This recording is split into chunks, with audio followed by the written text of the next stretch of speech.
Bonjour à tous, bienvenue sur Actu Matin. Ce matin, on aura lors de nos discussions une thématique à évoquer. Il s'agit de l'élection, mettons, présidentielle à Lomé au Togo.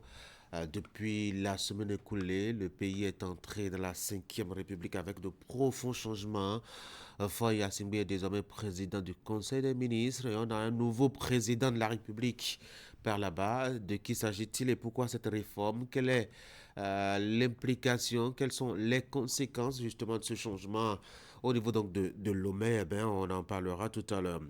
On parlera de la profession de sage-femme. Vous avez compris, ce sera donc à l'étape de la rubrique santé avec Esther Tofa qui a invité ce matin une femme qui a exercé la profession et qui est à la retraite. Elle est même patronne de l'association de celles qui sont dans le métier, Laurence Montero, qu'on ne présente plus en tout cas sur ce plateau, présidente de l'association des sages-femmes du Bénin. Elle passera par ici nous dire les joies et les peines donc de ce boulot-là. Notre invité est une dame commerciale ce matin.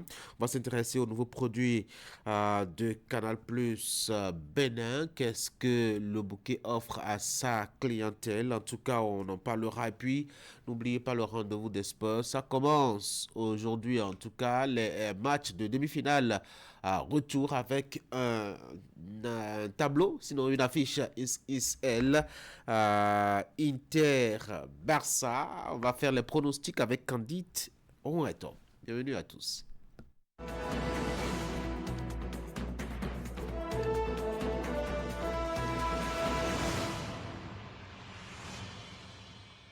Et nous voici pour la une des journaux ce matin. On va commencer par Fraternité qui nous propose justement de nous emmener, en tout cas dans la nuit à Cotonou, activité économique nocturne, pas d'heure pour les bonnes affaires, des services indispensables à la société, reportage sur certaines artères principales de Cotonou.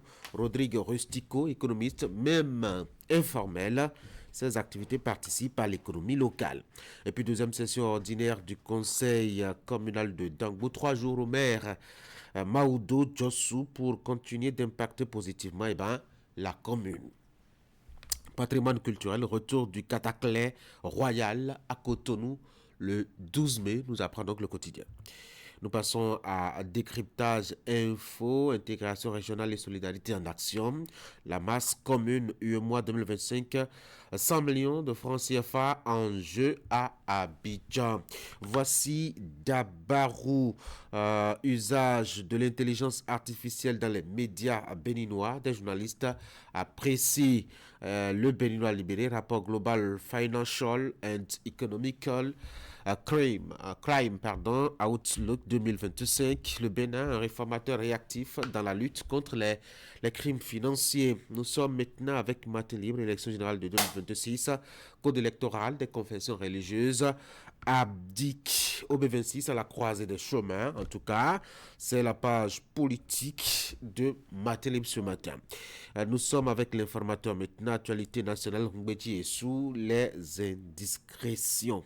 Et puis, suite aux récentes dénonciations du porte-parole du gouvernement, des réactions au sein de la classe politique, les FCBE s'insurgent contre la déstabilisation du pays. Les démocrates exigent des clarifications. Nouvelle génération, deuxième édition du festival du Kadjoua Banté, Marcelela Oro prêche l'approvisionnement des unités locales de transformation. L'économie nouvelle économie, actifs passifs et capitaux propres. La BCAO termine 2024 avec 32 713 milliards de francs CFA. Le matinal lutte contre le changement climatique, le Bénin, un modèle africain en marche. Restitution des trésors royaux du Bénin, le cataclysme de retour à Cotonou le 12 mai prochain. L'autre vision, lutte contre la corruption, le Bénin passe au crible de l'ONU. Nous sommes avec l'économiste Afrique subsaharienne. Le FMI évoque une reprise interrompue. Voici Fraternité pour la deuxième lecture, activité économique nocturne. Pas d'heure pour les bonnes affaires, des services indispensables à la société. Reportant sur certaines artères principales de Cotonou. Rodrigue Rustico, économiste, même informel, ces activités participent donc à l'économie locale. Et puis, deuxième session ordinaire 2025 du conseil communal de Dangbo, un peu plus en bas. 3 jours au maire Maodo Djossou pour continuer d'impacter positivement la commune et puis patrimoine culturel, le retour du Cataclès royal à Cotonou le 12 mai prochain. Voilà donc ce qu'on peut retenir de la une des quotidiens parvenus à Canatra Bénin ce matin. Fraternité, on va voir un peu de près, je dois dire, ce grand dossier réalisé par le quotidien sur les activités nocturnes. Un marché lucratif autour des belles de la nuit, un business discret dans l'ombre des filles. Le journal est allé constater, vous voulez les bonnes adresses. Le journal vous fournit quelques endroits entre Cotonou et Calavi où vous pourrez, en tout cas, vous informer. Mais même informel, en tout cas, ces activités, nous apprenons qu'un spécialiste question économie, ces activités participent de l'économie locale. Alors, comment est-ce qu'on peut mettre un lien entre tout ce qui se passe dans la nuit et l'économie locale? Fraternité vous fait la lumière.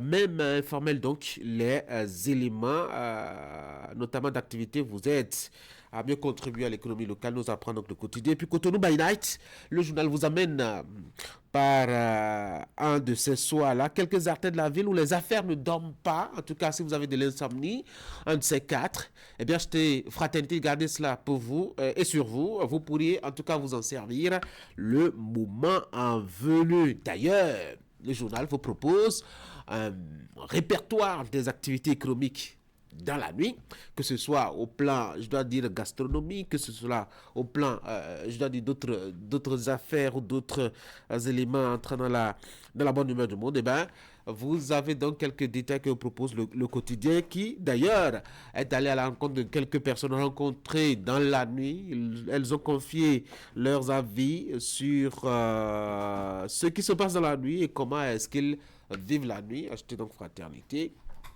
Élysée. Voici maintenant le bulletin d'information avec Ingrid. Ingrid, bonjour. Oui, bonjour Tanguy et bonjour à tous.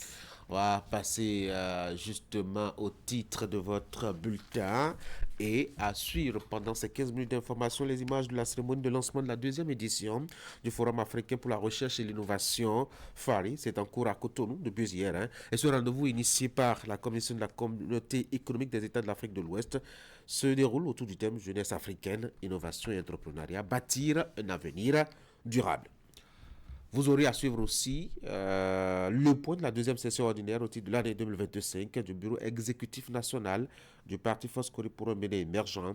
2 jours d'échange axés sur bien de sujets dont la préparation technique et juridique des candidatures pour les élections générales de 2026.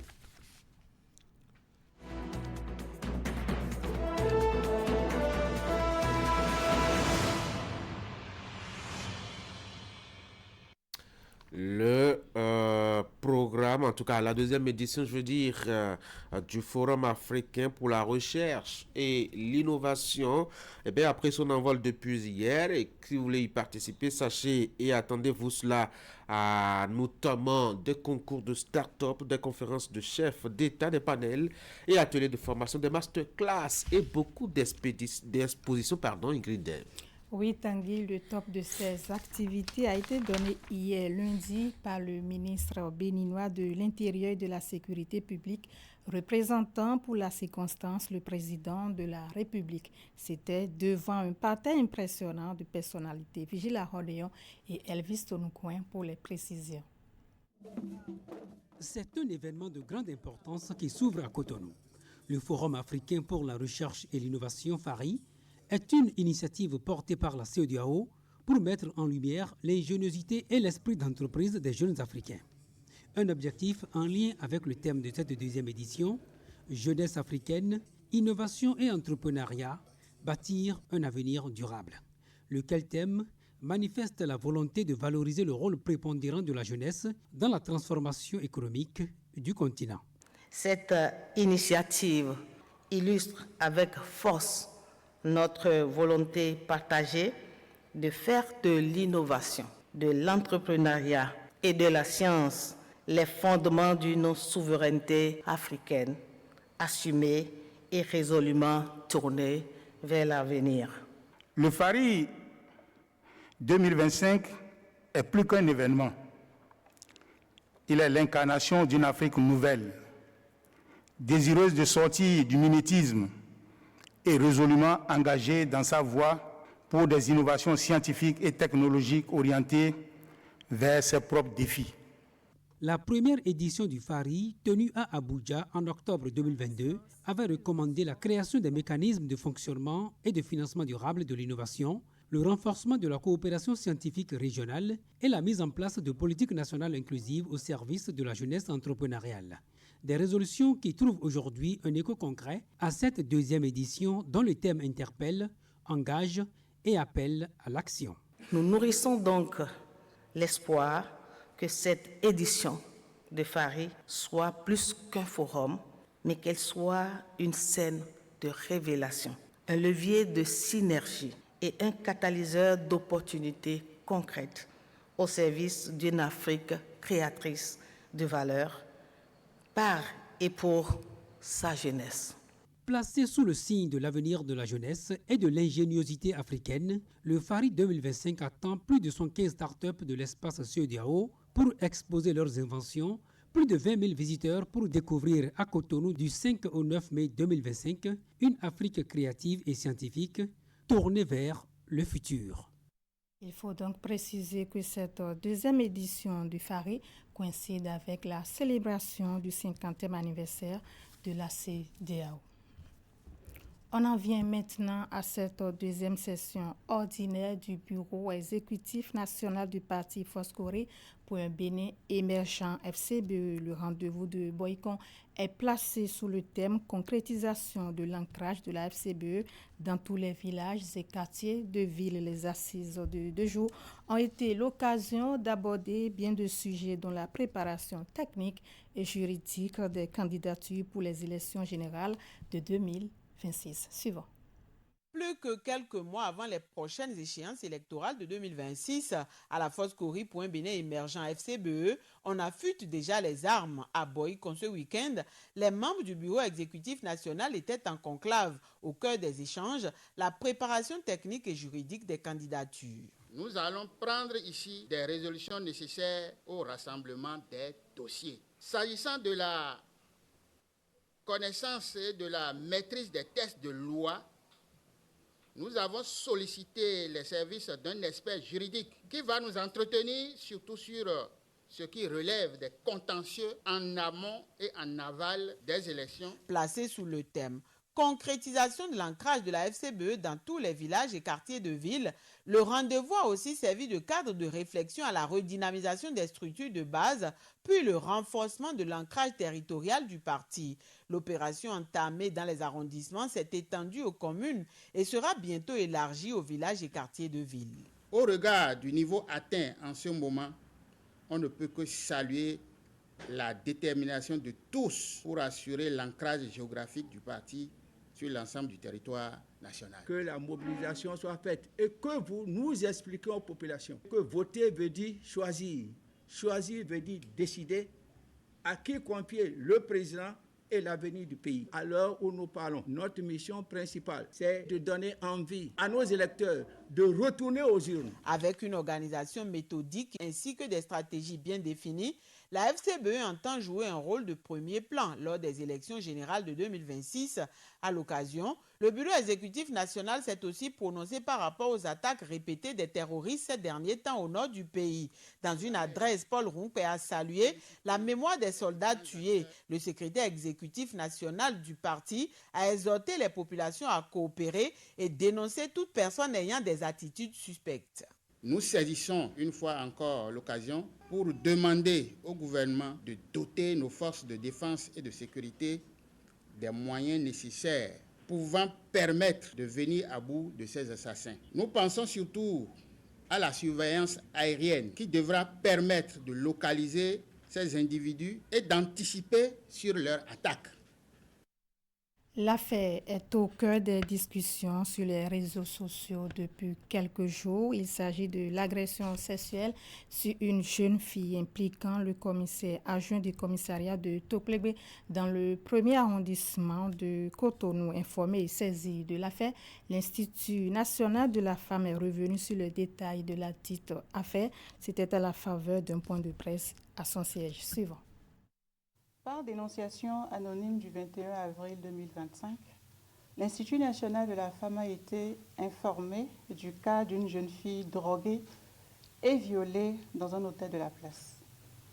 Le dénonciateur informait que le mis en cause aurait été présenté par des témoins au commissariat de Toklegbe avant d'être relâché par l'agent qui les a reçus.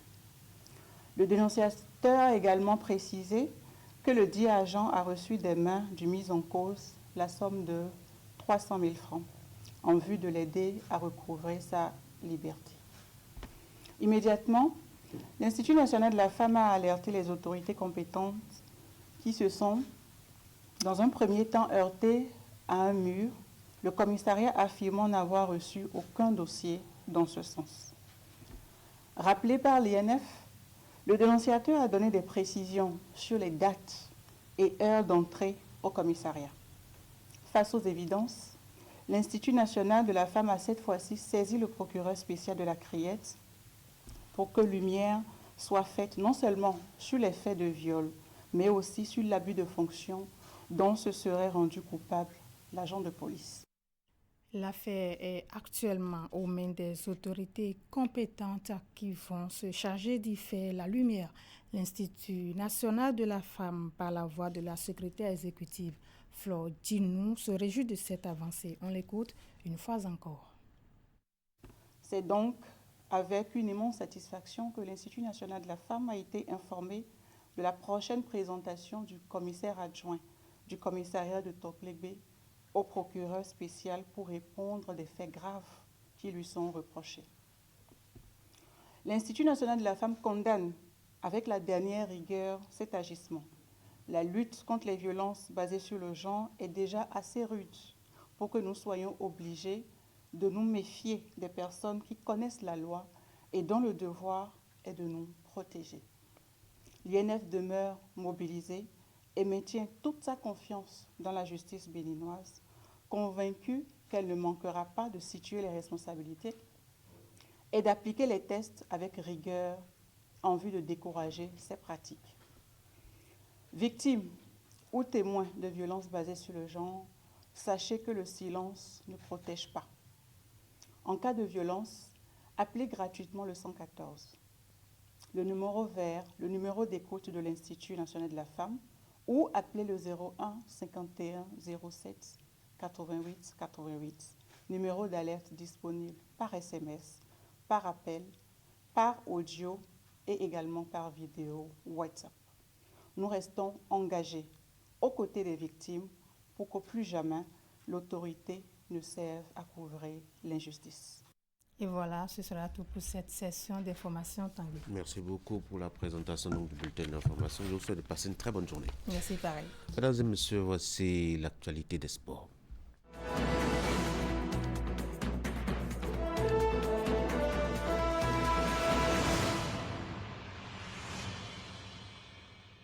Deux disciplines, entre autres, vont nous intéresser ce matin. Candide Ououetta, bonjour. On va parler, vous devinez, football, mais on va parler aussi boss. Commençons déjà par le sport roi. La planète foot va se mettre à nouveau à vibrer au rythme de la Ligue européenne des champions, notamment pour cette semaine. La manche allée des demi-finales, sinon retour des demi-finales, s'ouvre ce mardi. Elle va s'ouvrir justement avec un déplacement du FC Barcelone en Italie pour en découdre avec l'Inter de Milan. Après donc le match nul fou et très disputé lors de la manche allée. Les deux équipes se retrouvent ce soir à partir de 20h dans l'antre du stade mythique de San Siro pour la manche retour. 90 minutes pour déterminer cette équipe d'entre les deux qui va accéder à l'étape de la finale. Les interistes ne veulent pas du tout se faire petit devant les Blaugrana. On l'a d'ailleurs remarqué au cours de la manche à Tanguy, une affiche folle qui s'amène. Oui, un match intéressant. En tout cas, j'espère que les cardiaques vont éteindre la télé parce que ça pourrait vraiment partir, mettons, en vrille parce que nous avons deux styles opposés. C'est vrai que au match aller, on a eu l'impression d'une défense Blaugrana un peu solide. Voilà. Mais là, on a eu des absences aussi, parce que Lautaro, le capitaine de l'autre côté, qui fait quand même, je dois dire, l'essentiel en matière d'attaque de cette formation et surtout les contres intéressantes, a été blessé, donc n'a pas pu apporter ce qu'il s'est apporté en deuxième mi-temps, mais je crois qu'il est de retour. On a aussi quelques retours au niveau donc, de l'effectif de Hansi Flick, ça va pouvoir rééquilibrer d'une manière ou d'une autre, en tout cas les forces.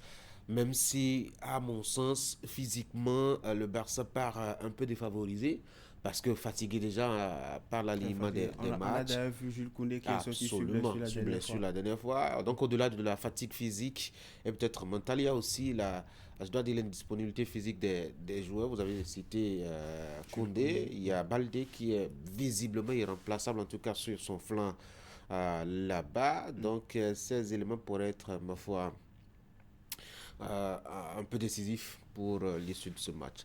Mais quoi qu'il en soit, on a un Barça au mental d'acier qui est sûr de marquer à tout moment. Je ne sais pas où est-ce qu'ils vont puiser cette force-là. Se faire mener 2-0 par un certain Inter, revenir au score dans la même partie, il faut le faire. Il faut le faire, justement. L'affiche est prévue pour 20h. Est-ce que votre cœur penche pour une équipe particulièrement? J'aime le beau football, mais c'est vrai que le Barça m'intéresse depuis janvier dernier à cause de son résultat et de ce mental-là dont je parlais tout à l'heure. Mais il faut bien que le beau football prenne dessus. C'est bien cela. À partir de 20h, cette affiche entre les Blaugrana et les Interis, justement pour la manche retour de cette étape des demi-finales. La première demi-finale d'ailleurs de cette compétition de cette saison 2024-2025. De toute façon, du côté de l'Inter, pas mal de joueurs qui vont se faire valoir, Dumfries et bien d'autres joueurs du côté du FC Barcelone. Des hommes aussi prêts à se faire révéler, à offrir justement au public espagnol, pourquoi pas du beau football et pourquoi pas une qualification en finale. On va prendre le rendez-vous pour 20h qui va gagner cette manche retour pour ceux ici en demi-finale. Wait and see. Rendez-vous à partir de 20h. On revient maintenant sur le continent, parler toujours football.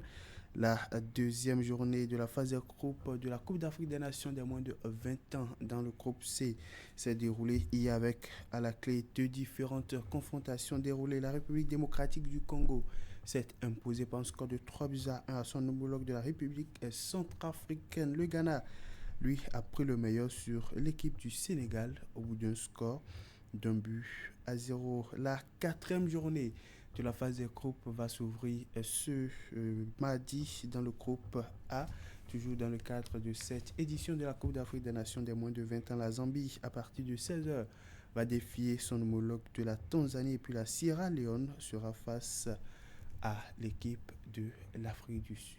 Tanguy, aujourd'hui c'est mardi. Mardi. Nous parlons document de la semaine et ce mardi 6 mai 2025, on s'intéresse particulièrement à la bosse, notamment à ce bosseur franco-béninois Juliano Anago. On en a parlé hier sur notre émission Canasport. On l'a d'ailleurs reçu depuis la France où il nous a parlé de son succès, de cette ceinture qu'il a décrochée le 26 avril dernier, il y a 11 jours exactement, justement la ceinture WC des poids super légers.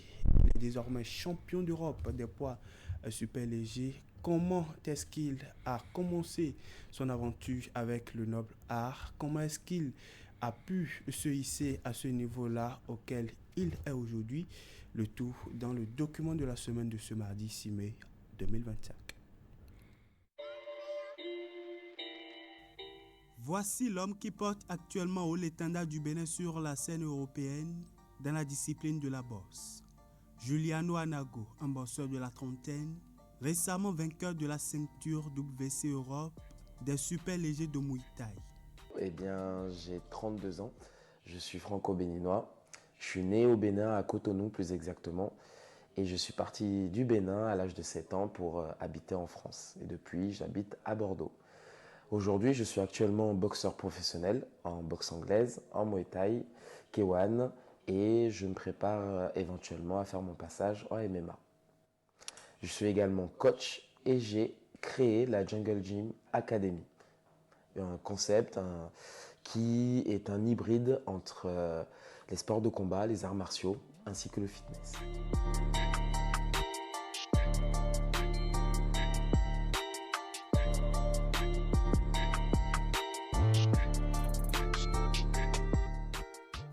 Du haut haut de ses 1,74 m, Juliano Anago est aujourd'hui boxeur professionnel qui a fait de la boxe anglaise, du Kiwan et s'épanouit aujourd'hui dans le Muay Thai.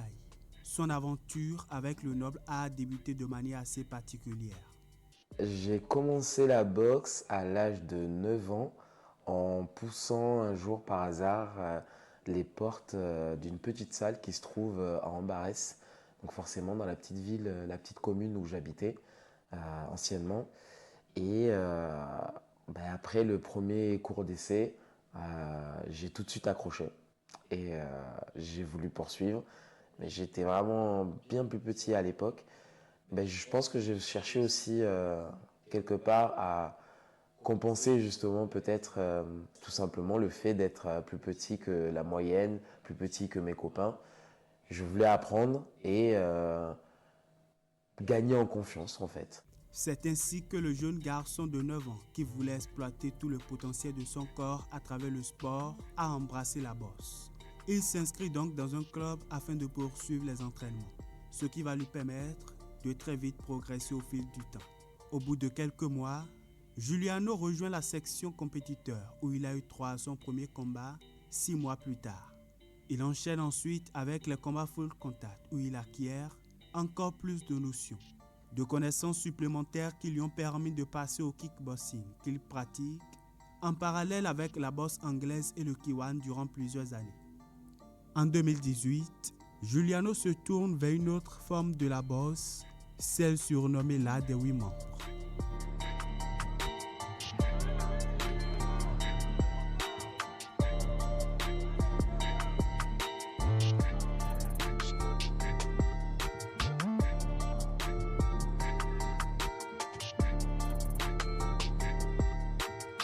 En 2018, j'ai fait la découverte du Muay Thai, donc l'art martial que je pratique toujours actuellement. Et là, ça a été encore plus le coup de foudre. J'ai retrouvé dans cette discipline, dans cet art martial, tout ce dont j'avais besoin, tout ce qui me manquait en fait, ce que je ne trouvais pas forcément dans les autres disciplines, bien que je les appréciais. Le Muay Thai, je trouve ça tellement plus complet, ainsi que ce côté vraiment spirituel et art martial que je ne retrouve pas dans les autres disciplines, et c'est ce qui m'a fait tout de suite accrocher encore plus. Donc tout de suite, je me suis mis à apprendre jusqu'à, encore une fois, rentrer en compétition. Il a donc pris un bout de temps pour bien faire ses armes dans ce sport de combat d'origine thaïlandaise. Ayant déjà quelques notions de combat et désormais dans une nouvelle forme de boxe où il se sent plus à l'aise, il s'est très vite adapté, ce qui va lui permettre d'être aujourd'hui au sommet de son art. À son compteur de record de combat, il totalise 55 combats pour 42 victoires et 13 KO. En professionnel, son record de combat est riche de 22 duels pour 16 victoires et 6 KO. Ma ténacité, mon côté dur de mes ancêtres, de mon côté béninois, je pense que ça aide parce que du coup, je m'entête et je lâche pas facilement. Donc même dans la difficulté, j'irai puiser au fond de moi cette force pour aller me dépasser. Et je pense aussi que ma grande capacité à m'adapter à mes adversaires, le côté technique et ce côté un peu peur de rien, m'aide finalement à affronter chaque adversaire qui se présente et à aller donner le meilleur de moi-même. Du statut de boxeur amateur à celui professionnel, Juliano Anago dispose d'un palmarès assez élogieux. Champion de France full contact de la Fédération française de kickboxing, Muay Thai et discipline associée en 2008, 8e de finale atteint lors des championnats du monde de kickboxing en 2013 avec l'équipe de France, champion de France kickboxing en 2017, champion de France Muay Thai classe A en 2019, vice-champion de France Pro en 2020 et 2022, puis champion de France Pro en 2023. En 2024, il sort vainqueur du Super Fight des TMS Fight Night 3 et Super Fight Talk D Battle 3. Le titre de champion d'Europe WC des super légers de Muay Thai décroché le 26 avril 2025 est compris. Pour parvenir au niveau actuel donc, de champion WBC Europe, ça a été un long parcours fait d'embûches, d'erreurs, de doutes, de questionnements. Mais l'abnégation, le fait de ne jamais abandonner, le fait de passer des paliers, passer bien évidemment plusieurs combats, passer plusieurs échéances plus ou moins importantes, se confronter aux meilleurs, aussi bien au niveau national qu'européen. C'est ce qui a permis aujourd'hui, après plusieurs combats, plusieurs victoires, d'accéder à ce titre de champion d'Europe. Cette prouesse réalisée lors de la 4e édition de la DTMS Fight Night reste sa plus grande victoire à la date d'aujourd'hui.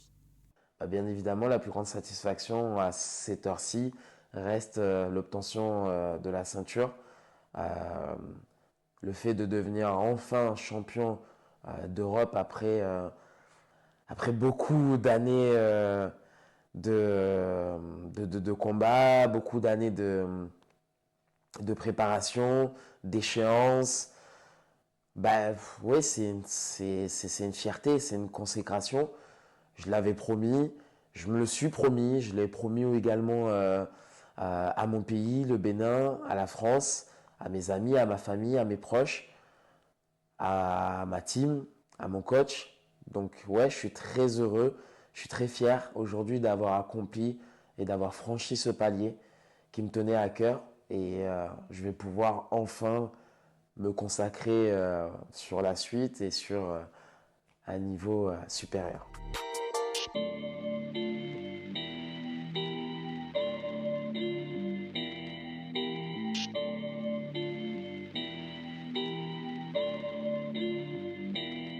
Le combat qui reste là gravé, et je pense qu'il restera gravé à jamais, bien évidemment, c'est ce soir. Ce fameux soir où j'ai remporté ce combat face aux Portugais. Ce fameux soir où j'ai pu remporter cette fameuse ceinture WBC. J'étais sur un nuage. J'ai pas d'autres mots. Je souhaite de vivre ça à tous les boxeurs parce que c'est vraiment un moment incroyable et magique. D'autant plus que ma famille et mes proches étaient présents. D'autant plus que mes amis, certains de mes élèves étaient présents. Donc, ça booste, ça aide, ça donne de la force et ça rend le moment encore plus magique. Voilà, tout simplement. Et ce soir-là, c'était juste incroyable et jamais je pourrais l'oublier. Le parcours actuel du boxeur de 32 ans en professionnel est aussi taché de quelques défaites sur le ring. Celle qui lui a coûté la ceinture WMC est restée gravée dans sa mémoire. Le plus récent, celui qui, selon moi, aurait pu changer beaucoup de choses et avoir des effets encore plus énormes à l'heure actuelle si j'avais réussi à unifier les deux ceintures, la WMC, le soir où je perds ce combat face à l'Italien. Bon, il y a eu des circonstances atténuantes, mais malheureusement, ce combat, le regret, c'est de ne pas avoir été incisif dès le départ, de ne pas avoir été tout de suite dans le répondant. Et malheureusement, j'ai pris 1 round, 2 rounds pour me chauffer. Et ça m'a coûté, on va dire, la victoire. Le fait aussi que l'arbitre n'ait pas compté l'Italien au 5e round quand il tombe, c'est un regret parce que finalement, je perds cette ceinture à seulement 1 point. 1 point, c'est rien du tout, c'est seulement un coup. Et voilà, ce soir-là, ce compte aurait pu changer beaucoup de choses. Le fait que je me mette tout de suite dans le combat aurait pu éventuellement changer beaucoup de choses, bien que, on ne saura jamais. Mais ouais, je pense que le regret, il se fait quand même sur ce soir-là. J'aurais aimé unifier les deux ceintures. Ça aurait été une encore plus grande fierté. Un sentiment du tableau incomplet, mais derrière, beaucoup de leçons tirées pour les prochaines échéances. Le nouveau champion d'Europe WBC des super légers de Muay Thai prend du temps libre pour se reposer et faire le point avant les prochaines joutes. Il nourrit cependant de grandes ambitions. J'aurais aimé très rapidement créer cet événement qui permettrait de consolider les liens franco-béninois et pouvoir créer un échange un peu plus concret entre des espoirs béninoises et des espoirs françaises. Ainsi, on pourra développer l'art martial, le Muay Thai, développer les disciplines aussi de la boxe anglaise, et puis bien évidemment créer des liens, créer des échanges et favoriser nos liens, tout simplement, consolider nos liens. J'aurais aimé aussi très rapidement me consacrer un peu plus à la discipline du MMA et pouvoir faire mon entrée dès que possible, aussi rapidement que possible. Se tourner vers le MMA est une ambition gravée quelque part dans un coin de sa tête depuis plusieurs années. Juliano Anago y accorde du prix et compte s'y mettre très bientôt. De toute façon, ce n'est pas le premier sport de combat pour lequel il manifeste de l'intérêt dans sa vie de sportif. Et sa présence très prochaine dans les cages de MMA ne serait pas non plus une surprise.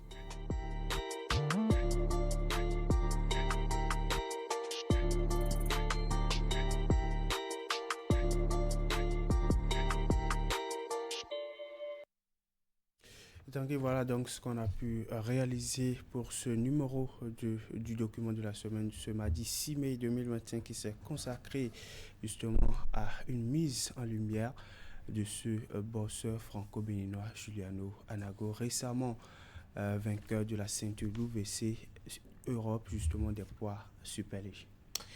Qui fait de beau boulot en tout cas. Merci beaucoup à vous, Candide. Je vous souhaite de passer de très bons moments de fête devant votre télévision ce soir. Revenez-nous demain avec les résultats et surtout de belles analyses. Bonne journée. Merci. Mesdames et messieurs, je vous propose qu'on suive ce magazine. Il est consacré à un handicapé visuel. Au fond, il n'est pas né avec ce handicap-là. Les imprévisibilités de la vie lui ont imposé justement de perdre la vue. Et malgré donc cette difficulté qui s'est imposée à lui, orphelin par ailleurs, il a décidé quand même de lutter pour son propre épanouissement, son autonomie, afin justement de laisser des traces sur la terre. Et désormais, il est artisan, il fabrique des meubles avec parfois les joies et les peines qu'impose justement ce genre de métier. Voici l'élément magazine de ce matin. Voici Franck, qui nous accueille aujourd'hui chez lui à Djefa, un quartier populeux de l'arrondissement principal de Sénépoudi.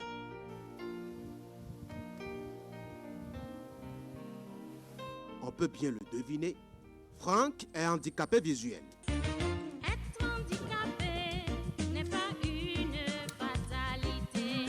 Quand on a un cerveau pour penser, on peut faire beaucoup de choses. Franck ne nous invite pas chez lui pour se plaindre de sa condition, mais pour nous découvrir des merveilles. Il s'agit de ses conceptions d'art.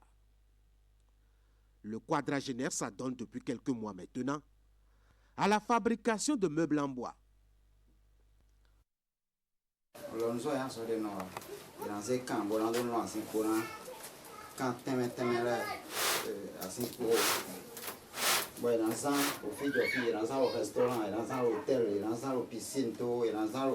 Salon, bon lavabo essuie-pied, nombreux kéridons, nombreux tablettons, nombreux chaises-tons, nombreux tables-tons. Franck n'est pas né handicapé. Et ce boulot est devenu sa passion par la force des choses et sur un coup du destin. Franck rêvait en effet d'un autre métier qu'il apprenait déjà, avant le coup d'arrêt du sort ce jour-là. D'ailleurs, mécanicien est mis d'ailleurs. Bon, pour accident de circulation pour aller dire à l'état au village. Ouais, un accident le bel ici niveau fini. Pour jaillir au bas nous qu'on kawele. D'un bata au bas nous qu'on kawele. Donc 2 ans après nous qu'on a dit. Tout cas domingi, nous y beteza. Au traité nous qu'on kaka.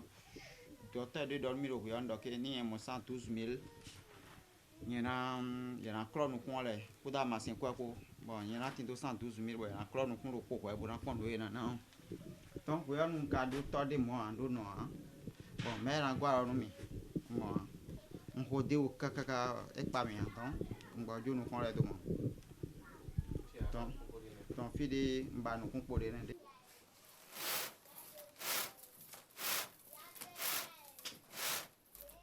Enfant unique et orphelin de père et de mère très tôt, Franck a failli tout abandonner à cette étape de sa vie, éprouvé par cet énième coup du sort. Mais très vite, il va reprendre la lutte, trouvera par lui-même un centre de formation pour handicapés et choisira d'apprendre un métier plutôt qu'à lire et écrire pour des diplômes académiques. La sœur responsable à l'époque, la sœur Marie-Pascaline Pessot, lui demandait pourquoi veux-tu faire le métier de l'artisanat, que d'abord il devait aller faire l'écriture braille et savoir écrire et lire. Il a dit miette, que lui n'est pas dans ce schéma-là. Bon, la sœur nous a appelés pour lui prodiguer des conseils, que c'était d'abord l'écriture qu'il devait apprendre. Bon, on a tout dit, il était dans sa ligne droite. Au bout de quelques années, Franck va sortir avec son diplôme de fin d'apprentissage et conçoit et propose immédiatement un partenariat avec des menuisiers qui lui fournissent des cadres de meubles selon son imagination et ses inspirations.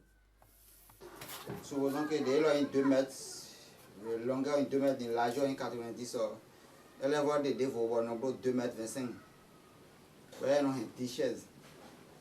2 mètres 25. Elle a une 10 chaises. Dès vous avoir des reflets, 1 mètre 80 sur 85. Elle a une 6 chaises. Elle va avoir des reflets, 30 sur 50. Elle a une 4 chaises.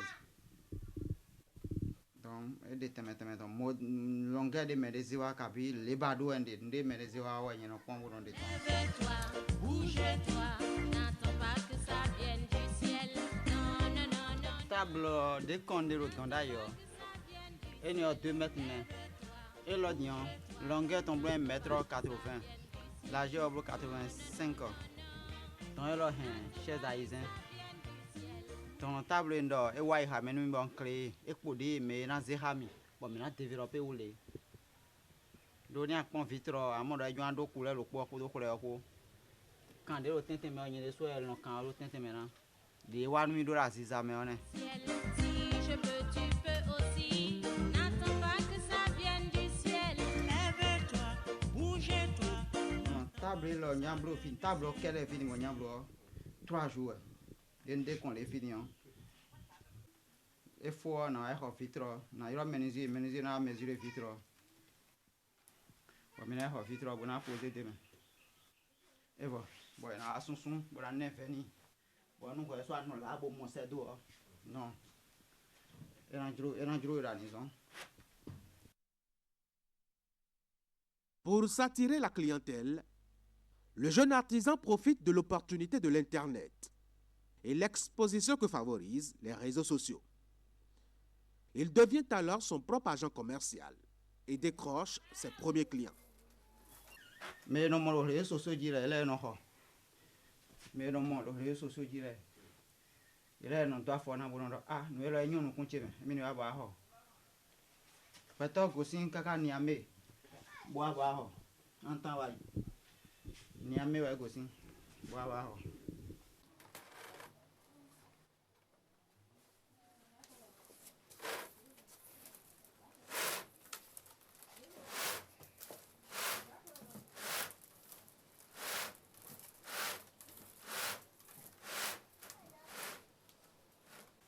Aujourd'hui, il faut dire que sa vie est plaisante parce que s'il a besoin d'acheter quelque chose, il peut l'acheter facilement, sans même demander à qui que ce soit. Sans demander à qui que ce soit. Mais nous, on est obligé d'attendre X ou Y de nous donner pour que nous puissions joindre les deux bouts. Si ces promotionnaires peuvent parfois l'envier, La vie au fond de Franck n'est pas si rose. Il faut bien se battre au quotidien. Et parfois, il lui arrive de manquer de force, d'avoir le moral à la plante du pied. Mais comme il est tout seul au monde, Franck se console tout seul et noie ses dépits dans la chanson.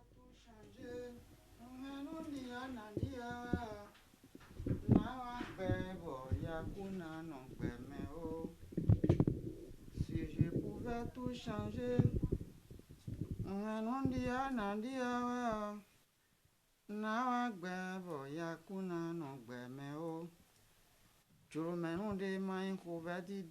Demandez-nous mi raison.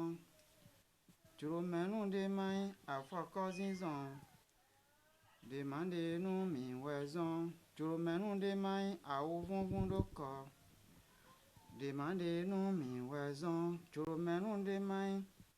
Chocoto dani. Demandez-nous mi raison. Non, mi non jolo, mais de manon ba ya hoe. Juste que j'aime pas les choix, vraiment ou dog benifa. Non, mi non jolo, mais de manon ba ya hoe.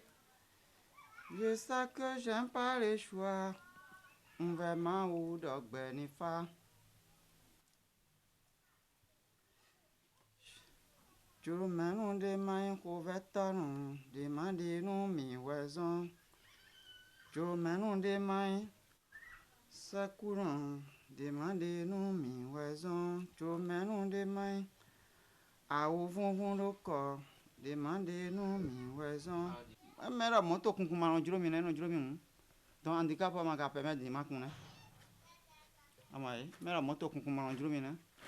Mais des mères nous sont fort quelqu'un bon y puis si les mères mon juromine. Que non juromine. Donc demandez-nous mi raison, on a français qu'on finit là. Parce que tape qui est mon ami. T'es même ado wandi mendiele. Comment dire? Donc ni ma soeur d'abord yo gwa lo nu bo mbro centre lo da ya. Bon vuri bona bo yiro do na yin de demain. Bo zero na ton de demain. Bon fite na wa de tin ko do handicap che ko. Mi mo mo mele sin ro fe me kwa bro no bio e. Parce que me de do juro, me va mon soutien mo na inde. Me de ma ka do juro parce que rondo. Ne ma ko inu konton ro en ko inda ya. Na o kuna so de ka bi na yan so de wa to.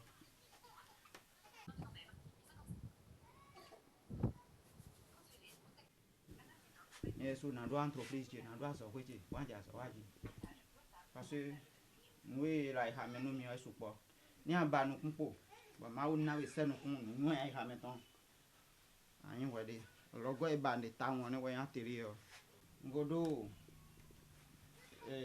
registre de commerce de non do e ko don bon ni aso ye mo tere mi gba yen su na bro ba se bo na te.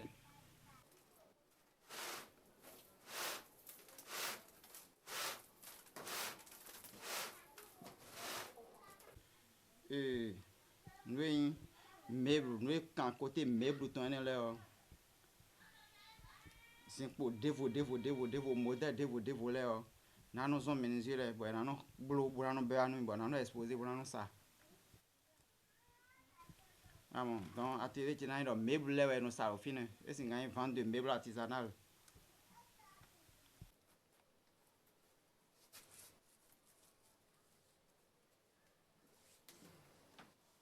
On go dasia azo chiwe na chi jan kwe chuba henyon lo hosa ndi aduna dun edu ala lo tu me ndi adu na ndu dun no edu ala lo tu me ndi lai ha che me one parce que nu we no henyon akpo me kodo nu di akpo atun kanji.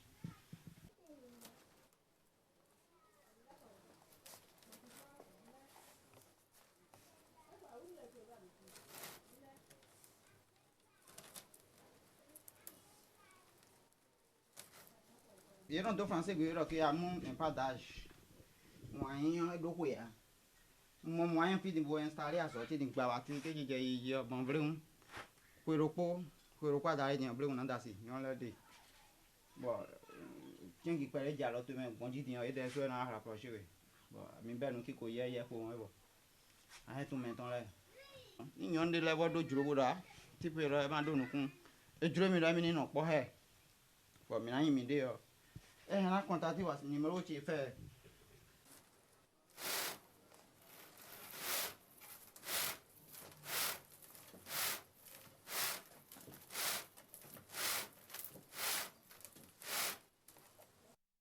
Chez Franck, qui a transformé son salon en atelier et la rue en face de sa maison en espace d'exposition de ses chefs-d'œuvre, la vie alterne tristesse, épreuve et effort, que viennent ponctuer les rares moments de sourire.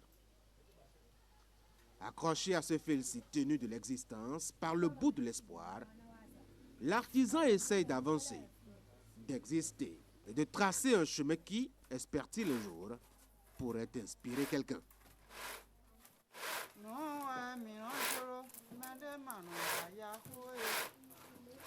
Jusqu'à que j'aime pas les choix, vraiment ou d'Ogbenifá. Non, minon joro, mais de manon ba Yahweh. Jusqu'à que j'aime pas les choix, vraiment ou d'Ogbenifá. Joro menon de main couverton, demandez nous mi raison. Joro menon de main, sa courant, demandez nous mi raison. Joro menon de main, a ou vont le corps.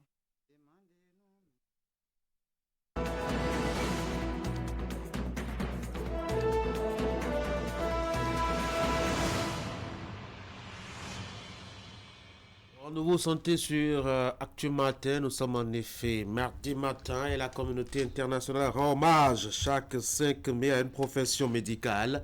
Il s'agit des sages-femmes, ces femmes qui accompagnent leurs semblables dans les formations sanitaires tout au long de leur grossesse. Esther Tofa, bonjour.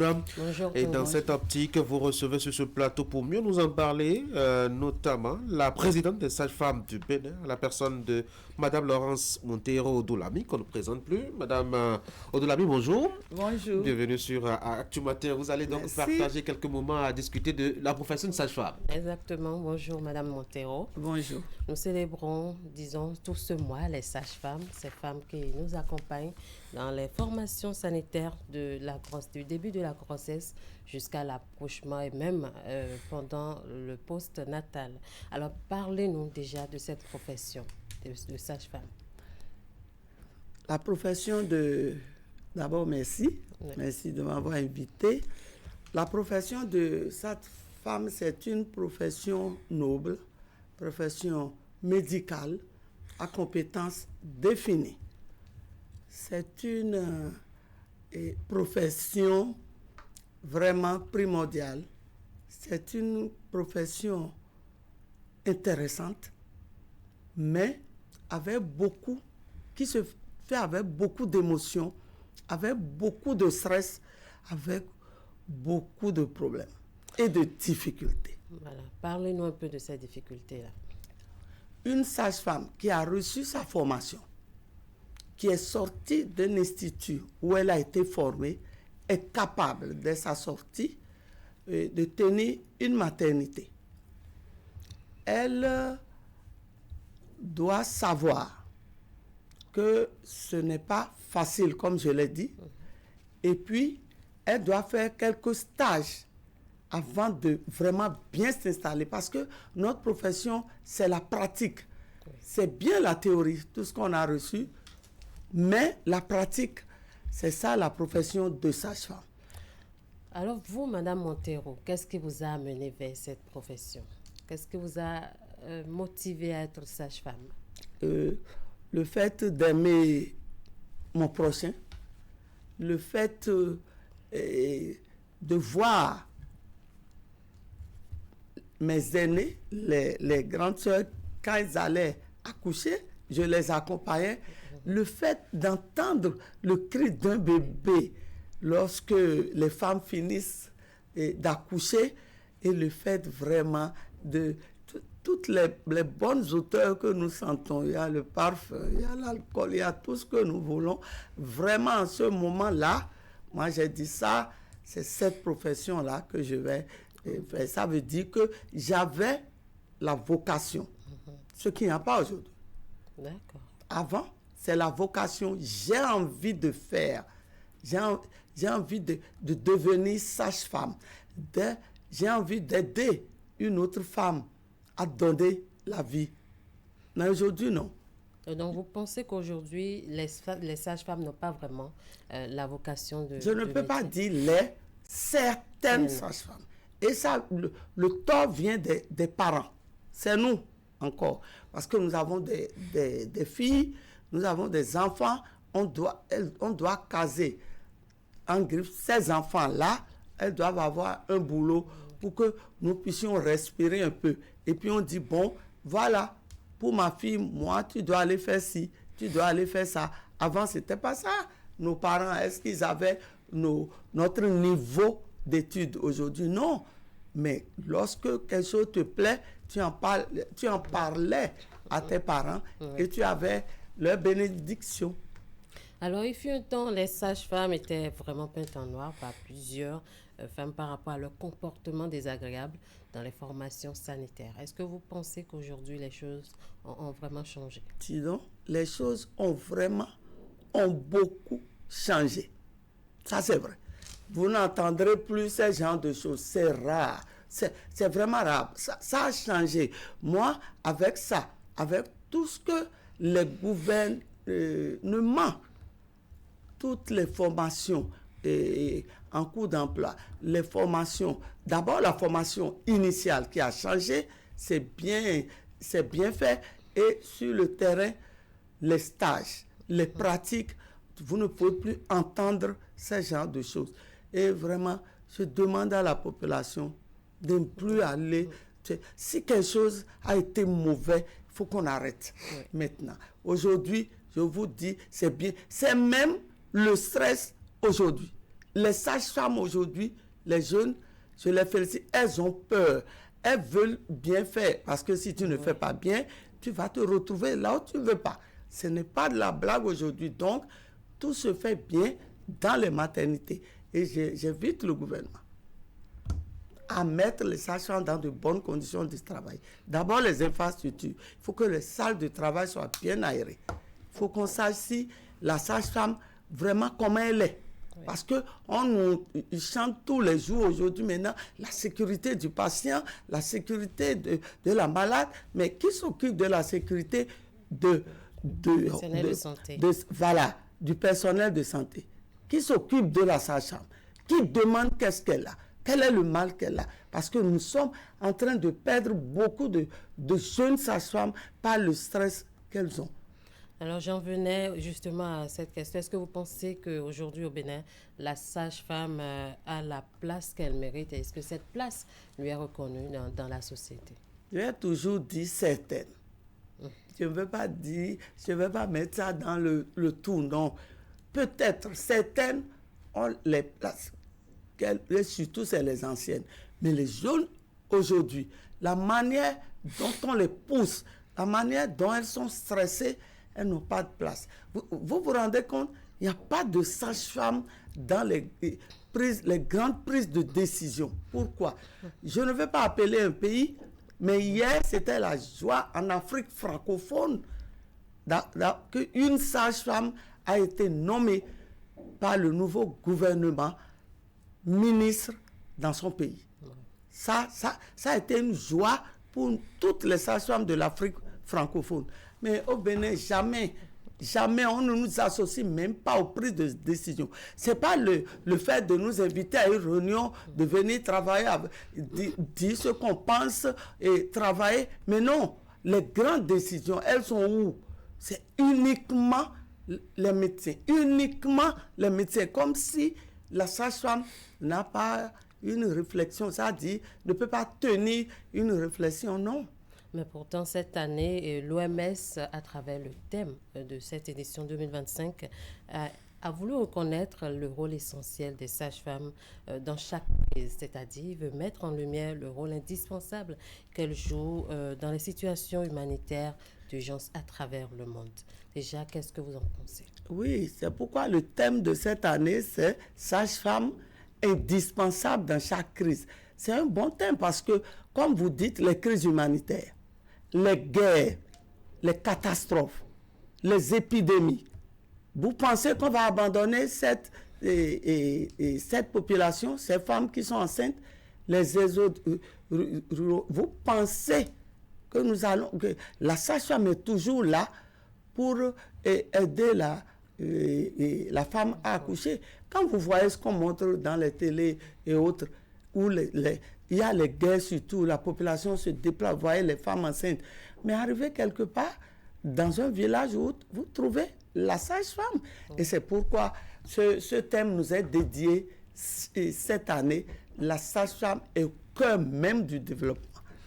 Alors, racontez-nous un peu, nous allons venir à vous. Comment ça se passait en votre temps? Comment est-ce que vous avez exercé votre profession de sage-femme?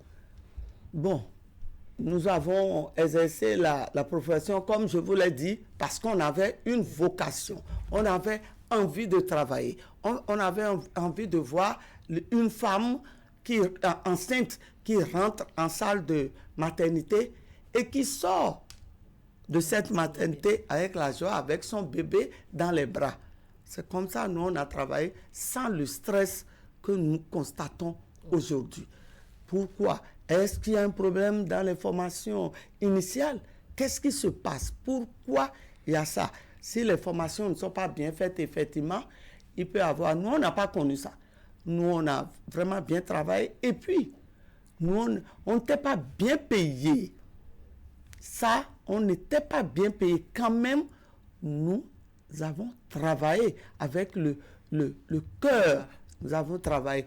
Mais aujourd'hui, ce que nous voyons, bon, nous sommes là pour sensibiliser les jeunes, pour les aider. Il arrive que des jeunes sages-femmes se rapprochent de vous pour en acquérir davantage de l'expérience que vous avez. Cette question me dépasse parce que déjà, voilà un personnel frustré, un personnel qui pense que oui, moi je suis de cette promotion, moi je suis jeune, mais elles ont l'habitude de sortir un mot, mes parents ont payé. Puisqu'avant, c'était pas, nous on n'a pas payé, c'était des bourses, des bourses européennes, des bourses africaines, de la BAD, les bourses venaient de partout. Et lorsqu'on sortait, tout ce monde qui sort, nous étions engagés. Mais aujourd'hui, comme je l'ai dit, les parents veulent trouver un métier à leur fille. Et c'est normal, ils ont raison. Mais ces jeunes vous disent, mes parents ont payé. Lorsque vous n'êtes pas humble, lorsque vous ne respectez pas l'aîné, vous ne pourrez pas avoir cette formation-là. Vous ne pourrez pas. Et pourquoi beaucoup de forums ont été créés. Je vois de sages-femmes. Mais ce que j'apprends aussi, c'est que tu leur dis quelque chose aujourd'hui, lorsqu'elles se retrouvent, elles font autre chose. C'est vraiment dommage. La profession de sage-femme, je l'ai dit, c'est une profession, il faut bien s'en occuper.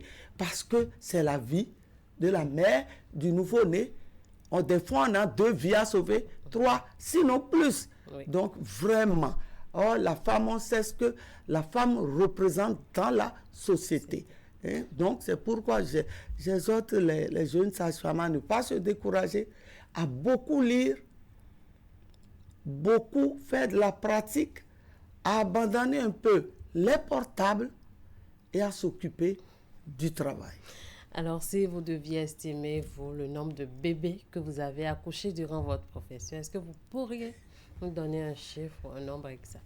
J'ai toujours regretté, lorsqu'on me pose cette question, j'ai toujours regretté, je suis mal à l'aise parce qu'on n'a pas eu l'intelligence de noter, lorsqu'on accouche, de noter combien de bébés. J'ai vu au Danemark, dans une grande maternité, lorsque tu accouches, c'est une fille, tu mets l'épingle rose. Si c'est un garçon, bleu, à ta place. Parce qu'il y avait, si c'est 2, j'ai vu 4 dans une salle de garde. Et tu mets et tu pointes. Donc, chaque année, on note combien tu as de femmes tu as accouché, et ça, au moins, après 30 ans, on pourrait dire, vraiment, j'ai fait. Mais au Bénin, il n'y a pas ça. J'espère, les gens m'écoutent, on n'a qu'à commencer. Il faut commencer un jour. Oui. Mais nous, on ne l'a pas fait. Donc, je ne pourrais pas vous répondre, je ne sais pas. Mais ma joie, c'est quand les gens me rencontrent dans la rue, ils disent, ah, je l'ai vu à la télé. Voilà la maman qui m'a accouché. Là, ça me suffit. D'accord. Alors, nous célébrons les sages-femmes. Quel est le message que vous avez à passer à l'endroit de ces jeunes sages-femmes aujourd'hui?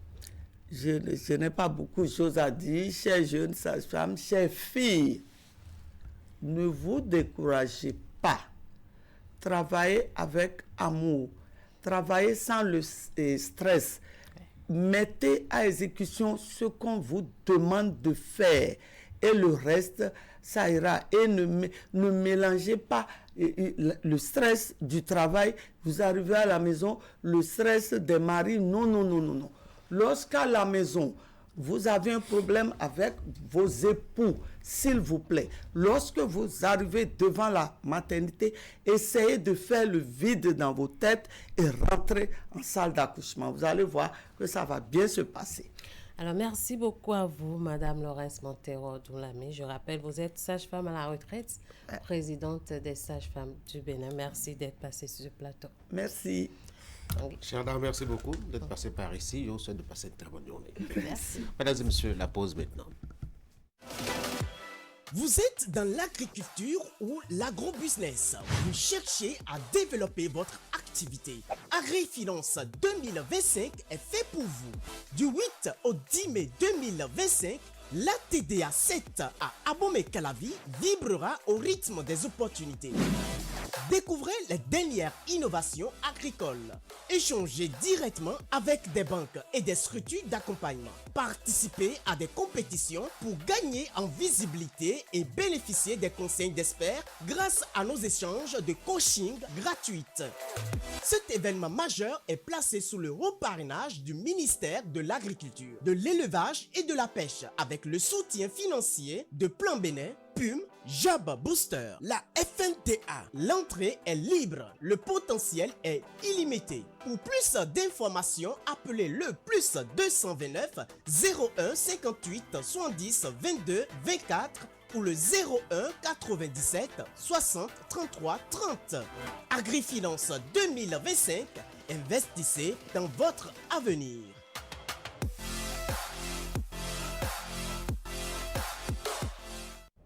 Dans un instant, la paire va changer la vie de ce couple. Mais bébé! Oh, de rien, Marie. Des lunettes trop chic. Votre test de vue gratuit et la qualité internationale à partir de 19 000 francs CFA. La paire, voir clair, ça va vous plaire. Et vous avez besoin de lunettes, non? Bah écoutez, l'argent c'est pas fait à disposition. Hein. Prise d'un vous avec l'Ophtalmo, c'est pratiquement 2 semaines d'attente interminable. En plus, ça coûte extrêmement cher. Oula, trop de palabres là. Des lunettes trop chic. Votre test de vue gratuit et la qualité internationale à partir de 19 000 francs CFA. La paire, voir clair, ça va vous plaire.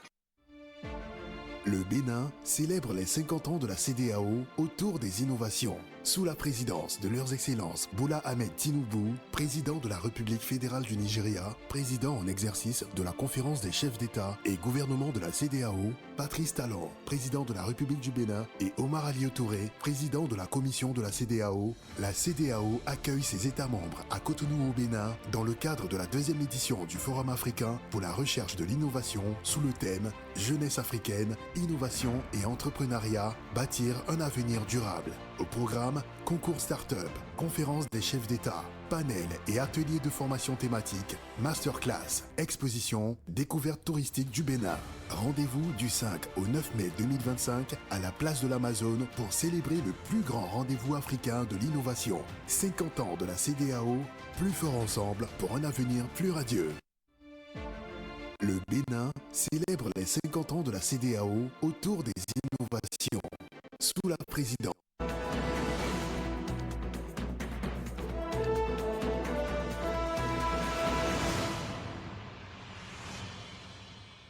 Et Eric, bonjour. Bonjour, Ulrich, Tanguy. bonjour. Bonjour, Comme promis hier, on va s'intéresser un peu à l'actualité politique à Lomé. Il y a que désormais, on est dans la 5e République. Et comme on s'y attendait pas du tout, notre président de la République, alors même que Faure Gnassingbé est encore en vie, lui, il est passé désormais président du Conseil des ministres. On a donc un jeu pratiquement de chaise musicale. Alors, désormais, c'est la 5e République, Franck. Pardon, Eric. C'est la 5e République à Lomé. Comment vous voyez-vous un peu toutes ces transformations apportées, je dois dire, au système politique togolais? Alors, je pense que au Togo, on s'est rendu compte au plan politique qu'il fallait trouver une nouvelle architecture à l'État, tout en permettant au système de continuer par fonctionner. Parce que vous conviendrez avec moi que rien n'a changé dans celui qui décide justement au Togo. On a juste eu un changement institutionnel qui amène de nouvelles personnes, mais qui fait en sorte que celui qui a toujours été l'homme fort du Togo continue par être l'homme fort du Togo. En termes clairs, on nous dira qu'on a rejoint un système un peu comme en Éthiopie, un peu comme dans d'autres pays où on a un président ou un premier ministre qui a le pouvoir de décision pendant que l'autre a un pouvoir de représentation, justement. On voit aussi la même chose en Israël, dans bien d'autres pays. Mais dans notre cas, je pense qu'on continue toujours par avoir ce sentiment de s'éterniser au pouvoir et on essaie de trouver des formes pour s'adapter véritablement à ce besoin, on se donne les moyens institutionnels et tout, pour que cela soit une réalité. Et donc aujourd'hui, nous sommes dans la saison des républiques. Vous savez, ce débat, nous l'avons eu ici, enfin à Cotonou, sur le recours de Christian Laindé, où on se demandait est-ce que le Bénin allait se retrouver dans une nouvelle république. Ce débat, nous l'avons aussi remarqué en Côte d'Ivoire, où on se pose la question avec Alassane Ouattara. Donc j'ai le sentiment que les mécanismes qui puissent amener un président à rester au pouvoir, on essaye de trouver. Nous avions connu le vent des coups d'État, nous avions connu le vent des constitutions qu'on retouchait à chaque fois que le mandat finissait. On s'est rendu compte que cela ne marche plus, en tout cas au niveau de l'opinion. Nous avons de plus en plus une jeunesse qui est suffisamment informée et qui se dresse contre ces manipulations.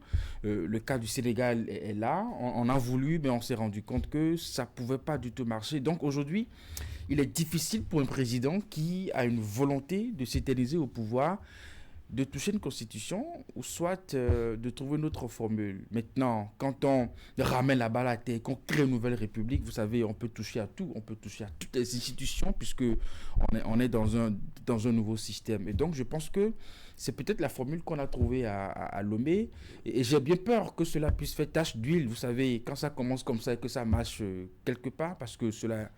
Enfin, il s'est fait sans effusion de sang, avec une belle cérémonie de prestation, tout ce que vous pouvez imaginer comme tapis rouge. Et donc, est-ce que, justement, pour un autre chapitre qui s'ouvre sur notre continent, on ne va pas vivre la saison des républiques?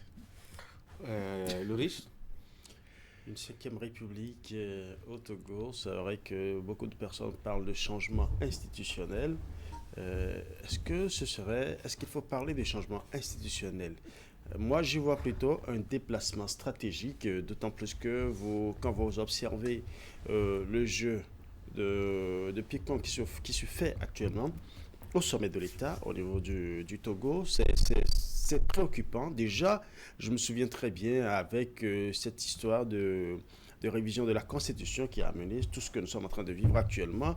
Je me souviens très bien, dans le temps, il y avait l'opposant Uro Akpo Tchatipi qui avait bien précisé que cette révision n'a pas été faite dans les formes, n'a pas été bien faite dans les règles de l'art, aussi bien dans le fond que dans la forme.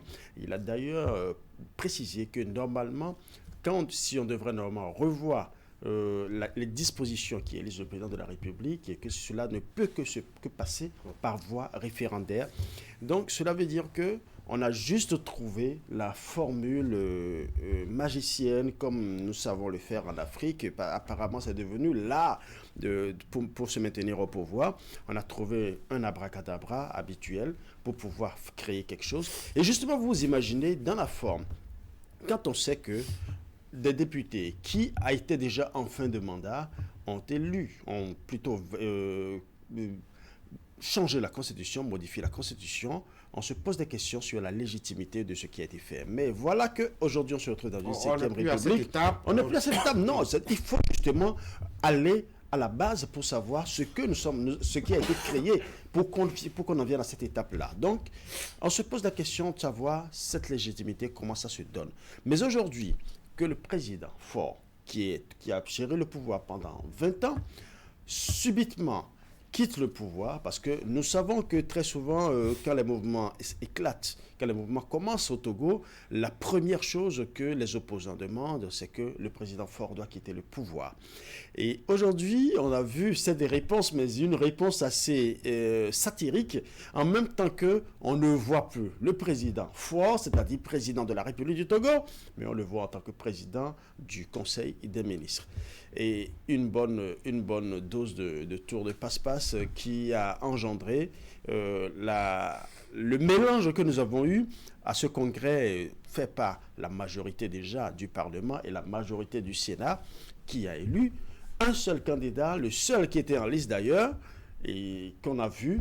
Donc on a comme l'impression que oui, pour certains, on estime que c'est une ouverture pour l'opposition puisque on est en train de considérer Lucien Savi de Tové comme un opposant. Mais est-ce que véritablement... qu'il a cessé d'être opposant. Merci. C'est ça, c'est là où je dis qu'on est en train de le faire passer pour un opposant. C'est que certains font cette analyse-là, puisque j'ai écouté beaucoup d'intervenants qui estiment que oui, bon, c'est comme un gouvernement d'ouverture, un régime d'ouverture pour l'opposition.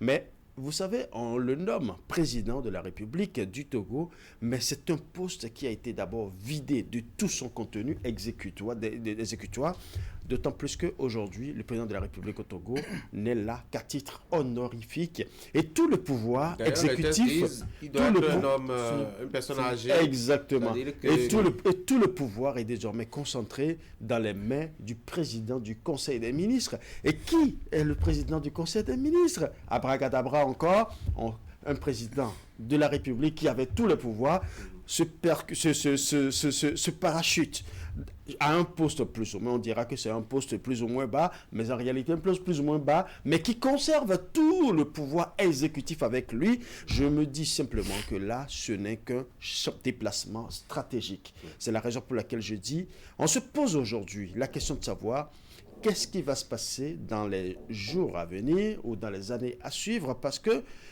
dans la nouvelle constitution, dans le nouveau régime, rien n'interdit au président du Conseil des ministres de briguer plusieurs mandats. Alors ça veut dire que mort le roi, vive le roi. Je pense que le système en soi n'est pas le problème puisque ça existe dans bien d'autres pays. Oui, mais pourquoi on ne parle pas de Premier ministre clairement? Pourquoi on dit président du Conseil des ministres? C'est le titre de président qui intéresse? Non, après tout, même au niveau des titres aussi n'est pas le problème. C'est celui qui détient le pouvoir. Parce que le même rôle qu'un Premier ministre joue dans un système parlementaire où c'est le Parlement qui décide du Premier ministre et on a un président à titre honorifique, c'est le Premier ministre, n'est-ce pas, qui a le droit de décision. Pareil pour le président du Conseil des ministres. Peut-être que du côté de Togo, on a trouvé une autre formulation en fonction de ce que veut le président fort. Voilà, il ne veut peut-être pas être érigé au même titre que les premiers ministres que nous avons dans les autres pays. Au moins à son niveau, ça marque une différence. Justement, président du Conseil des ministres. On a quand même toujours le titre président. C'est pas rien. Alors après, même si on pense que ça peut être une ouverture du côté de l'opposition togolaise, là encore, enfin, le président n'a pas un pouvoir de décision sur les choix stratégiques du pays. Je pense qu'il va peut-être jouer le rôle d'aller représenter le Togo à l'occasion des grandes activités internationales. Il recevra sans doute les acteurs de la société civile en audience pour être écoutés, donner des consignes de sages et puis justement. Et donc, ici, c'est que nous avons vu quelqu'un qui a déjà fait quand même il y a 20 ans à la tête du pays, justement en touchant la Constitution à chaque fois que le mandat finissait.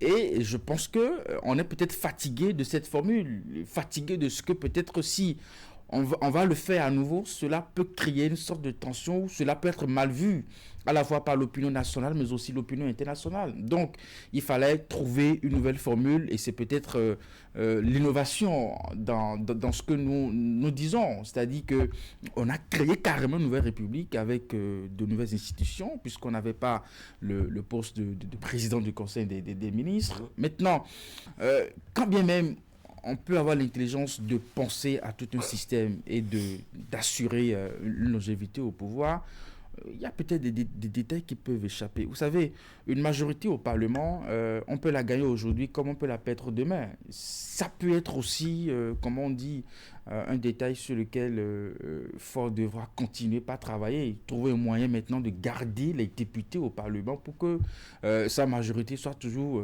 constituée. Parce que dès lors que le choix du président du Conseil des ministres vient du Parlement, quand on a une majorité, j'imagine un jour où il n'aura plus la confiance de ses députés au Parlement, et je ne sais pas dans quel rêve cela peut aussi arriver, dans quel Togo on peut voir des députés peut-être démissionner de sa formation politique ou lui retirer sa confiance. Ça reste une possibilité.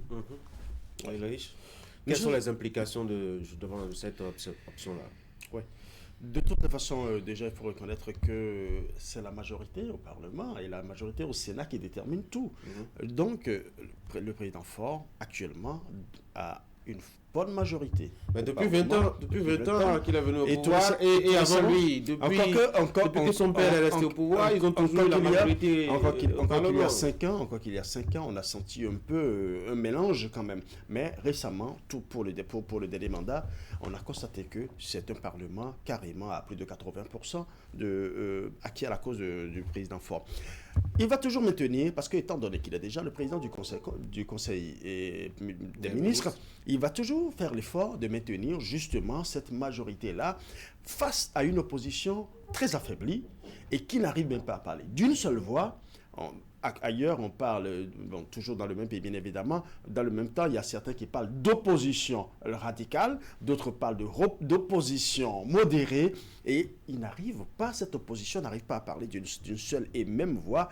Aujourd'hui, face à une opposition émiettée, qui va à une compétition, aux joutes électorales de façon éparse, il y a une mouvance très pointue. Une mouvance bien forte, une mouvance assez constituée et solide. Donc je pense qu'il ne fera que renforcer sa force, et d'autant plus que je l'ai dit à l'entame, rien dans la nouvelle Constitution, rien dans la nouvelle République n'empêche le président du Conseil des ministres de briguer plusieurs mandats. Ce qui veut dire que si Faure arrive à avoir toujours la majorité au Parlement, la majorité au Sénat, mais c'est vive le roi.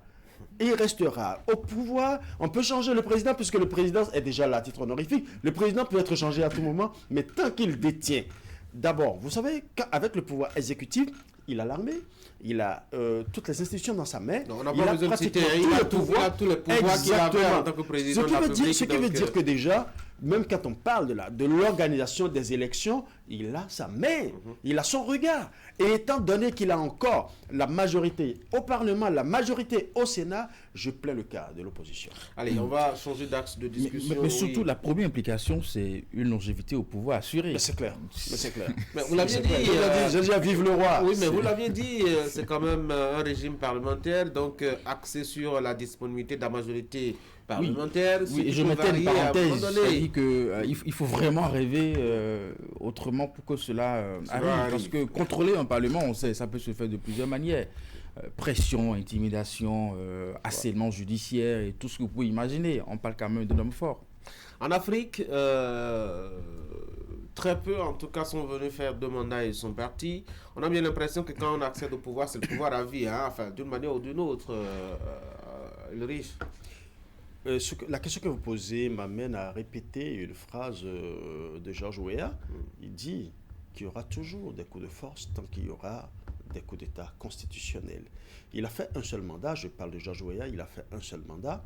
Et après son mandat, il a perdu les élections. Il a été le premier à saluer, à féliciter son challenger. Et lui a d'ailleurs dit qu'il est prêt à travailler avec lui tant qu'il aura besoin de lui. Aujourd'hui, on voit Georges Weah serein au sein de la population, assez adoubé par ces populations, même ceux qui, entre-temps, l'avaient critiqué en estimant qu'il n'a pas donné le résultat escompté. Aujourd'hui, tout cela admire son franc-parler et admire sa personnalité, le charisme qu'il incarne pour la démocratie africaine. De ces genres de présidents, c'est rare. Le seul qu'on avait vu dans le temps, c'était Nelson Mandela, qui, au cours de son mandat, a démissionné et a positionné quelqu'un d'autre. De ces gens, il a fini son mandat, mais de se repositionner. Vous voyez, quand c'est comme ça, quand vous avez des présidents de ce genre, vous vous rendez compte que il faut une certaine morale, une certaine éthique dans la démocratie, dans la politique, même si on sait que la politique politicienne parfois se fout de la morale. Mais aujourd'hui, observez dans la sous-région. Qu'est-ce qui se passe? Non, la politique tout court, la politique tout court, mais ailleurs, les gens font au moins l'effort d'avoir une certaine éthique. Mais malheureusement chez nous, surtout dans l'Afrique de l'Ouest ou l'Afrique centrale, nous sommes en train de vivre des scénarios aujourd'hui qui nous portent à croire que nous avons des présidents qui se font élire, mais qui subitement se retrouvent dans une sorte de nostalgie de l'impérialisme, de la royauté, parce qu'ils estiment qu'une fois qu'on se positionne, on ne doit plus partir. On a même vu un président qui a fait plusieurs années de règne et qui dit oui, qu'il sera encore candidat, suivez mon regard, dans l'Afrique centrale, qui dit qu'il sera encore candidat, et c'est carrément le patriarche de tous les présidents d'Afrique. Vous imaginez quand on est face à ça, on se pose la question de savoir, est-ce que ce n'est pas simplement la boulimie du pouvoir? Est-ce que c'est leur faute en réalité? Quelqu'un ne reste pas au pouvoir parce que le pouvoir est peut-être, je ne sais pas moi... On n'attache personne au pouvoir. Une galette. On n'attache absolument personne au pouvoir. Vous choisissez d'être au pouvoir. Il y a forcément des gens qui le maintiennent au pouvoir, Eric. Soit c'est l'armée, soit c'est des intellectuels, je ne vais pas dire tarés parce que cela, il n'y a même pas meilleur adjectif pour les qualifier. Soit c'est des intellectuels qui trouvent le mécanisme. Ce n'est pas Paul Biya qui demande à ceux qu'on vote pour lui qu'on ait déposé ça. Est-ce qu'il se souvient qu'il est encore présidentiable? Mais c'est Paul Biya qui dit oui. Vous savez, le pouvoir est irrationnel. Et tant que autour du prince, les gens trouvent leur intérêt, ça ne leur pose aucun problème de garder la même personne et de continuer. Ensuite, je pense que l'Uriche allait chercher de bons exemples trop loin. Nous sommes au Bénin quand même, un pays qui continue par être un exemple en matière d'alternance au pouvoir. Jamais nous n'avons observé de président qui est allé au-delà des mandats requis par la Constitution, justement. Depuis je pense que la conférence. Il n'y a que nous avons un système dit démocratique, mais nous trichons avec ses principes et avec ses valeurs. Donc, il y a à la fois ce que disent les règles de la démocratie, mais en même temps avec la boulimie du pouvoir de certains chefs d'État. Ça ne passe pas toujours. Ici, ce qui est intéressant, c'est qu'on essaye encore de trouver des mécanismes qu'offre une démocratie, n'est-ce pas, pour trouver des voies et moyens pour rester au pouvoir. Personne ne nous dira qu'au plan institutionnel, ce que Faure a fait n'a pas de sens. Ça a un sens juridique dans une démocratie. Donc voilà. Et donc, c'est peut-être le bon sens quand même au niveau de ces leaders, parce que quand on a passé quand même 20 ans à la tête d'un pays, je me dis quel rêve on continue encore de nourrir pour son développement, qu'on ne puisse pas permettre à une autre génération de continuer à pas faire le travail. C'est vrai, l'homme n'est pas vieux, mais bon, je pense que 20 ans... Je crois qu'il doit être le douanier des chefs d'État. C'est-à-dire qu'il est... Il a pris le pouvoir très jeune. Il est le plus jeune, il est le doyen des chefs d'État. Voilà, donc, en Afrique, 20 ans dans la vie d'une nation, ce n'est quand même pas rien. Parce qu'ailleurs, le record est battu. Oui, absolument. Ce n'est pas rien. Ailleurs, le record est battu, surtout en Afrique. Prenons garde en ce qui s'est passé à Lomé ne se répercute pas dans d'autres pays. Parce que je me dis que, mon petit doigt me dit que si le coup de Lomé était venu peut-être un peu plus tôt, cela aurait eu peut-être un autre résonance du côté du Sénégal de Macky Sall, qui aurait pu voir en ce qui s'est passé là-bas une leçon. Cela aurait pu aussi avoir une autre résonance du côté de la Côte d'Ivoire, parce vive le que tour de avec le passe-passe. temps qui nous reste en Côte d'Ivoire, je ne sais pas encore quelle marge de manœuvre il reste à avoir. Parce qu'il y a vraiment une intention de rester au pouvoir. Avouons-le, il y a une intention, c'est juste le mécanisme qu'il faut utiliser, juste les hypothèses, la bonne formule, n'est-ce pas, qu'on continue justement par chercher. Et ce qui fait que, bon, jusque-là, on continue par traîner les choses. Allez les gars, merci beaucoup pour la contribution de ce matin. Je vous souhaite de passer une très bonne journée. Mesdames et messieurs, c'est la fin d'Actu Matin. Derrière moi, la revue de presse, les éléments météo et autres. Je vous reviens demain pour une autre aventure matinale.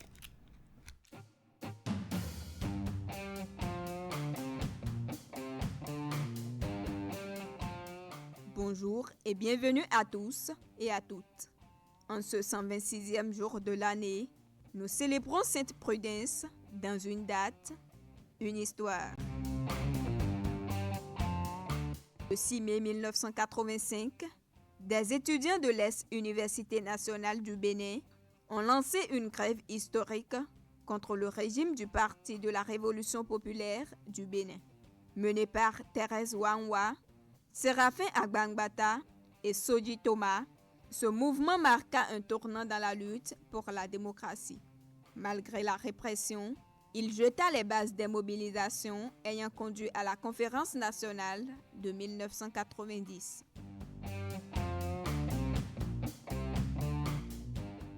Le 6 mai 1998, le gouvernement tchadien signe un accord de paix avec les forces armées pour la République fédérale, mettant fin aux hostilités et favorisant la réconciliation. Malgré cette avancée, l'application de l'accord reste difficile.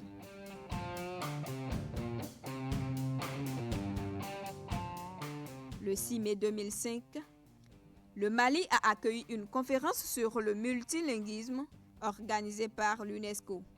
L'événement visait à promouvoir la diversité linguistique et culturelle, en particulier dans le cyberespace, pour inclure davantage de langues africaines et favoriser l'inclusion numérique. Des ex-rebelles du Congrès national pour la défense du peuple, ayant déserté l'armée congolaise, annoncent la création du mouvement du 23 mars, accusant le gouvernement de Kinshasa de ne pas avoir respecté l'accord de paix signé en 2009.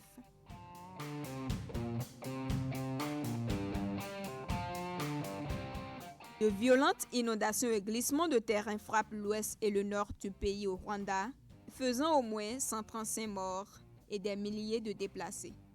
Il s'agit de l'une des catastrophes naturelles les plus meurtrières que le pays ait connues ces dernières années. Merci de votre aimable attention. À demain pour de nouvelles histoires.